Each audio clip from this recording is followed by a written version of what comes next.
दोस्तों आज इमिग्रेंट्स के लिए 4 अपडेट्स हैं। आज 5 जुलाई 2026 है, संडे है। 4 में से 3 आपके सवाल हैं, 1 अपडेट है। चैनल को सब्सक्राइब कर लीजिएगा, वीडियो को आखिर तक देखिएगा और कोई लाइक शेयर कमेंट कर दीजिएगा। तो पहली अपडेट ये है दोस्तों कि आपको भी कल से शायद एक टेक्स्ट मैसेज आता होगा कि आपके बच्चे का $1000 का अकाउंट एक्टिव हो गया है। आप ऑनलाइन हो या लॉगिन करें और अपनी इन्फॉर्मेशन दें। ये टेक्स्ट मैसेज सही भी हो सकता है, गलत भी हो सकता है, मैं इस बहस में नहीं जाता, लेकिन मैं उसको क्लिक करके अपनी इन्फॉर्मेशन नहीं दूंगा। मैं क्या करूंगा, जो मुझे तरीका बताया गया है, और तरीका क्या है कि IRS के वेबसाइट पे जाकर मैं फॉर्म 4547, फॉर्म का नंबर है 4547, वो फिल करूंगा। एक तरीका। दूसरी बात यह है कि मैं अपने अकाउंट में जाऊंगा, जो मैंने आपको पहले भी कई दफ़ा बता चुका हूँ। IRS का आपका अकाउंट होना लाजमी है अमेरिका में। तो उसमें जाके मैं अपने बच्चे का फॉर्म फिल करूंगा, जो मैंने किया। मैंने उसको क्लिक नहीं किया, मैंने फॉर्म तो मैंने पहले का फिल किया हुआ था, वो मैंने जाकर उसका स्टेटस चेक किया। अब इसमें 2 बातें याद रखें जो इंपॉर्टेंट है आपके लिए। ये कल से लाइव हो चुका हुआ है। अब इसमें जो बच्चे प्रेसिडेंट ट्रंप की गवर्नमेंट में 4 साल में पैदा हो चुके हैं या होंगे, उनको तो $1000 मिलना ही मिलना है, उनका तो स्टार्ट हो गया। अब जो बच्चे उससे पहले पैदा हुए हैं, प्रेसिडेंट ट्रंप की गवर्नमेंट से पहले, लेकिन 18 साल से नीचे हैं, उनको भी पैसे मिलने के चांस हैं, बल्कि बहुत ज़्यादा चांस है। उसकी वजह क्या है कि डेल ने भी पैसे दिए और भी बहुत सारी कंपनियां मिलियंस ऑफ डॉलर उन बच्चों के लिए दे रही हैं जो बच्चे इस स्कीम में नहीं आते। और ज़ाहिर है वो पैसे प्रेसिडेंट ट्रंप के अकाउंट में ही जा रहे हैं, उस अकाउंट में से ही पैसे बच्चों को मिल रहे हैं। नाम उसका ट्रंप अकाउंट ही होगा। तो इसलिए मेरा बच्चा भी इसमें क्वालिफाई नहीं करता, वो भी प्रेसिडेंट ट्रंप की गवर्नमेंट से पहले पैदा हुआ, लेकिन मैंने फॉर्म फिल कर दिया। फॉर्म फिल करने से ये हुआ कि मुझे मैसेज आया। जब मैंने उसको नीचे पढ़ा तो उन्होंने लिखा हुआ इन प्रोसेस, कि ये प्रोसेस में है, क्योंकि वो बच्चा तो क्वालिफाई नहीं कर रहा।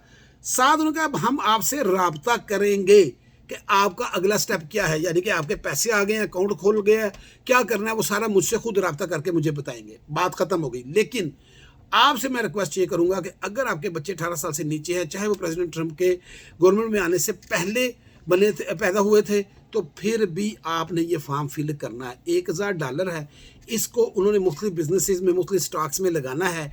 और याद रखिए इसमें $5000 साल का आप भी कंट्रीब्यूशन दे सकते हैं, 5000 तक, चाहे 500 दें, चाहे 5000 दें, चाहे $100 दें। तो इसका बड़ा फ़ायदा है। 18 साल बाद बच्चे के एक बहुत अच्छी खासी रकम तैयार हो जानी है।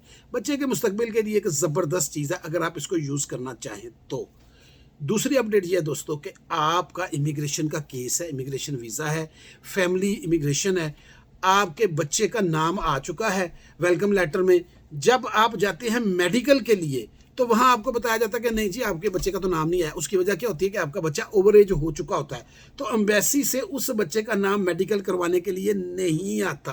आप परेशान हो जाते हैं। अब 2 चीज़ें उसके, एक तो ये है कि आप अब जो मर्जी करने उस बच्चे का नाम नहीं आना, क्योंकि एम्बेसी में कच्चे काम नहीं होते। लेकिन बहुत सारे लोग अपनी तसल्ली के लिए, और मैं भी मशवरा यही दूंगा कि अपनी तसल्ली के लिए रिक्वेस्ट करें, जी प्लीज़ एम्बेसी से ज़रा दोबारा रिक्वेस्ट कर दें।